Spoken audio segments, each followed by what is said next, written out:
Education. Look, this also plays into the economy. That plays into Social Security being funded, fully funded, but ultimately in paying off our national debt. I don't like the conversation around just are we going to reduce the deficit. I think that's a shallow conversation. My conversations that I have and want to have is how do we eliminate the national debt. We were debt-free at one time. There are countries today that are debt-free.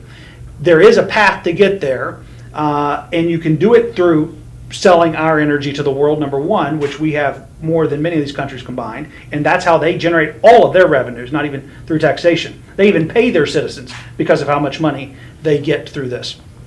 And yet we have more, and with less population in some cases. So then you take education, and right now, as you know, education, we're failing kids, teachers are frustrated, parents are frustrated, and the system is taxed. Here's the thing.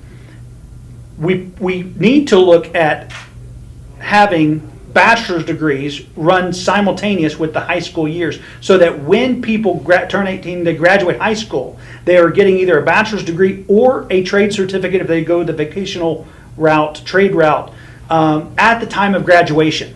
What's happened is we've had education creep over the last 70, 80 years where, people used to be done with school at 12 to 14 years old, and then if you got a higher education, you were still in the workforce by 18 or so, and we had shorter work expectancies at that point. And now, what we might do is extend the school day a little bit. It reduces the load on K through 12 teachers because they're working less, which helps with equal, better pay at that point. And then you have the trades or the degree courses that afternoon.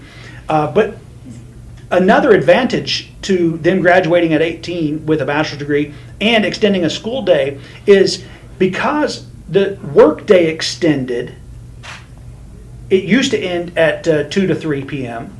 and it has extended over the years. So women are the ones mostly affected by the school hours. And so a lot of the unequal pay that is concerning, it's because of this 3 to 5 time frame. So if you extend the day, you allow women to even take higher paying jobs because they can better fulfill the responsibilities of the higher paying jobs. And at the same time, we reduce teen pregnancy, we reduce drug use and overdose and suicide tremendously because most of them are happening between 2:30 and 5 p.m. after school when they are unsupervised. So I think, and then the biggest shift with everything is now, instead of people waiting until they get out of college and then they take a few years off, travel Europe, and then find themselves at age 30 and decide what they're going to do with their life, now we have people entering the workforce at age 18. That's 12 more years of productivity per person.